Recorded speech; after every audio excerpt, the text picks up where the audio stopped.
The NASCAR Cup Series heads back to a short track, Richmond Raceway. The regular season winding down, so much at stake. I'm now joined by Ryan Stevens of wintherace.info. Ryan, it's great to see you. Richmond Raceway has been a harsh tire wear track in recent years, which I'm actually looking forward to. All the talk recently of the next gen, it's hard to pass unless there's serious tire variability. Not only is NASCAR bringing a slightly different compound here than they did last year, it's the same tire compound we've seen at other short tracks this season, but Richmond is already a tire strategy race. So I circled Denny Hamlin first and foremost. Great short track racer, great at conserving tires. He finished first and second here 1 year ago. I have Denny Hamlin as my favorite just based on my eye test. Where does he rank among your list of favorites this weekend? Yeah, it has to be Denny Hamlin here. He has a history like no other at Richmond. In the Gen, we can just look, small scale. In the Gen 7 era, top five finishes in the 6 races. 2 of those are wins. You go back 10 races further, top 5 finishes in 13 of those 16 races. Throw another win in there. In 36 career Cup races, he's finished top 5 here over 55% of the time with 5 total wins. And in a quarter of those races, he's led over 100 laps. So he's always out front dominating this race. This is kind of his playground here, Richmond. And like you said, tire wear race, that's his specialty. If you look specifically at this track type in this package in 2025, number 1 in our true performance scores on Win the Race. So he's a rightful favorite here. Yeah, winner at Martinsville earlier this year, battled Chase Elliott at Bowman Gray, 2 short tracks that feature the same tire compound we'll see this weekend. The regular season is coming to a close, just 2 races to go. The playoff bubble battle is, the picture is becoming clearer, let's say. It's pretty obvious at this point that only 3 drivers need to worry about points. That's Alex Bowman, Chris Buescher, and his teammate Ryan Preece. How would you rank those 3 this weekend? And this is tough. They're all within 1 single point on my pre-practice and qualifying scores on Win the Race. So I have them all bunched up together. I'll go right to the speed read that I put out on Win the Race, which has, all of our simulation data and pre-practice and qualifying scores. It kind of combines everything. It goes Preece, Buescher, Bowman. What's interesting is the only driver with a better average finish in the 3 races in this package this season than Preece is Christopher Bell. Preece is tied for the second best average finish with Denny Hamlin. That's pretty good company to be in. Not many people realize that. Buescher has, 3 top 10s here in his 6 races with RFK, including a win. The fact that RFK has won here is good for both of them, I think. They obviously can bring that type of speed.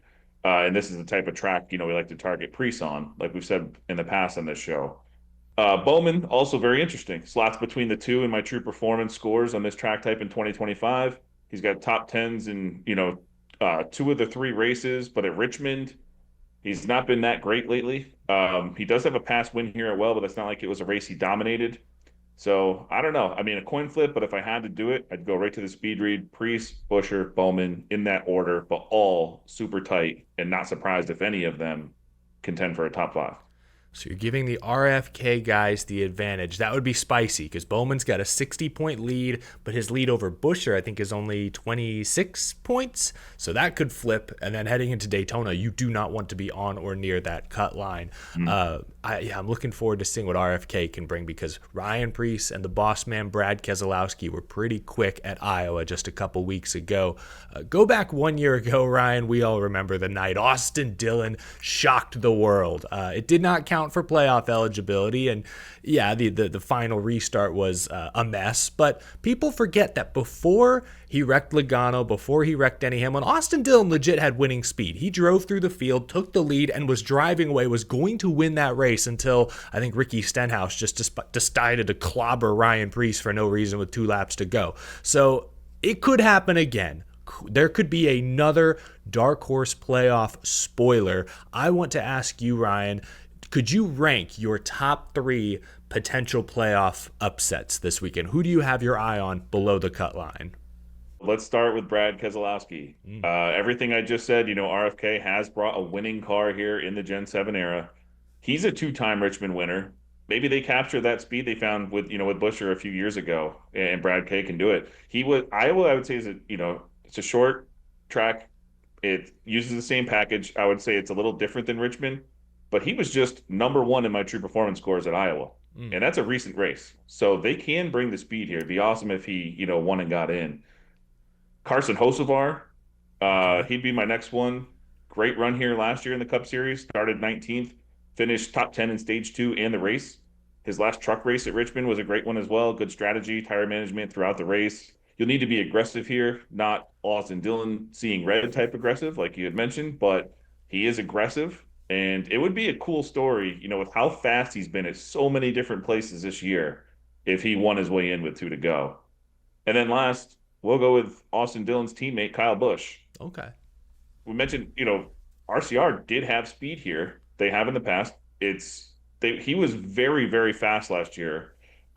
If Kyle Busch has some notes for that, or they give him, whatever setup Austin Dillon had last year, Kyle Busch is great at Richmond. He knows this track, as well as Denny Hamlin does. So I don't know. I'd say those three, Keselowski, Hocevar, Kyle Busch, are three I have my eye on to spoil some things here. I like that. And I think I like that order as well. I would put as an honorable mention Ty Gibbs, but for the same reason I would put Kyle Busch at 3 is I just don't fully trust them to put a full race together. I mean, Ty Gibbs, Chris Gabehart battling each other on the radio last week. I don't know, it felt like that team was kind of unraveling. And Kyle Busch, man, I love the speed.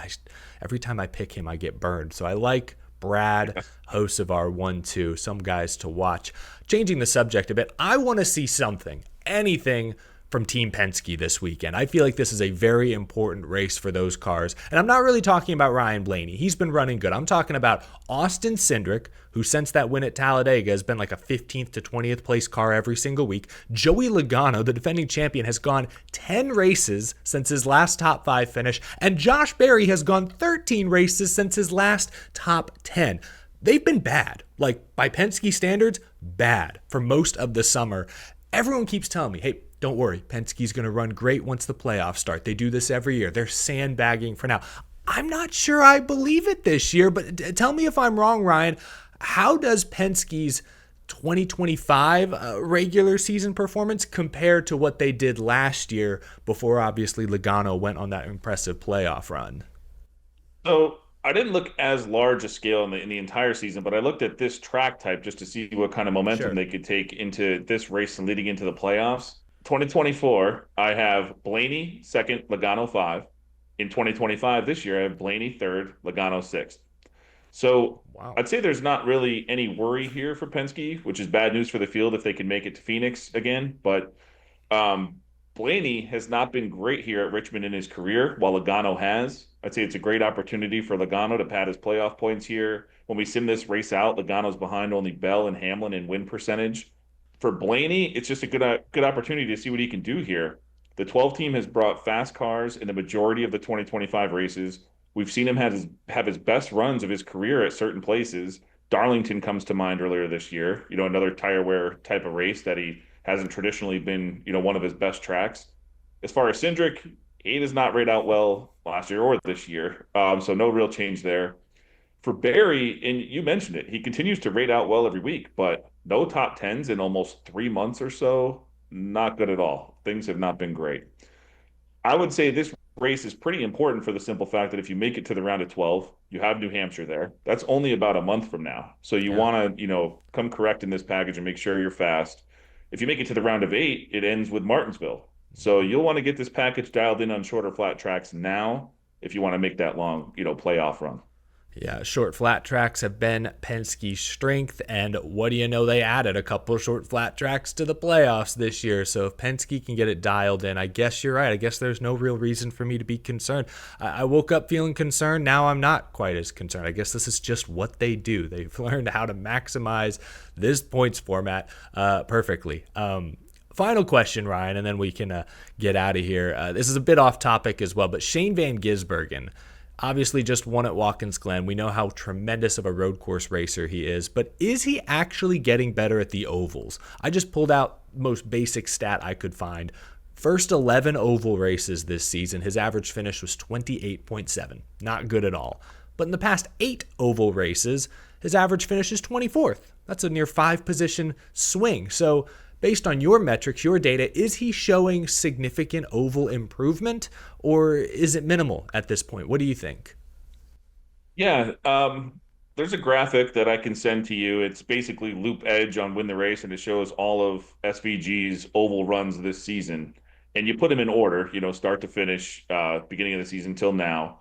I think the big improvement that you'll notice is in qualifying. In the first 8 of those races, he qualified an average of 33.5. Ooh, In the next 7, his average qualifying position is 20. So that's a 13 place, yeah. advantage there that he has now. The hesitancy I have here is on the incident adjusted speed, which I can highlight in the graphic as well. It's kind of just up and down from start to finish in the season. So it's just not consistent. But when they show up to the track for qualifying, they have been faster. So I would say, yes, there is some improvement there. It just needs to last the entirety of a race. And I think that can come. He's getting better. It seems like from your eye test that he is improving, and that is the qualifying. It's just going out there and being able to run a faster lap. So, yeah, I think he's getting better. It'll be fun to see how he can finish the year, now that he's in the playoffs, and then, hit the ground running next year. We'll see what happens. Yeah, I guess that's a great point about qualifying, because I have seen him up front more. The problem is I see him also spinning out like at Iowa, by himself, middle of green flag pit stop. So got to keep from putting themselves behind. That's fascinating stuff, though. I appreciate you sharing that with us, Ryan. As always, folks, you can find more of Ryan's great work at wintherace.info. And tonight, Wednesday night, Ryan, you have The Draft, your weekly YouTube preview show. Can you tell viewers a little bit more about what they can expect if they tune in? Yeah, 8:30 p.m. Eastern tonight on the Win the Race YouTube. Tino, Phil, and myself will draft one driver from all the major teams in NASCAR. Whoever, we use NASCAR points to score it. Whoever wins picks a charity. Win the Race donates to it, so it's all for a great cause. But a lot of good data points on almost every team in NASCAR. So you can probably hear some cool facts about your favorite driver if you tune in. So I appreciate that. Awesome. Yeah, no, fun time, very thorough. Ryan, really appreciate you joining us here on Out of the Groove. Have a great weekend, man, and we'll talk to you again real soon. Thanks for having me. Appreciate it as always. Enjoy the race.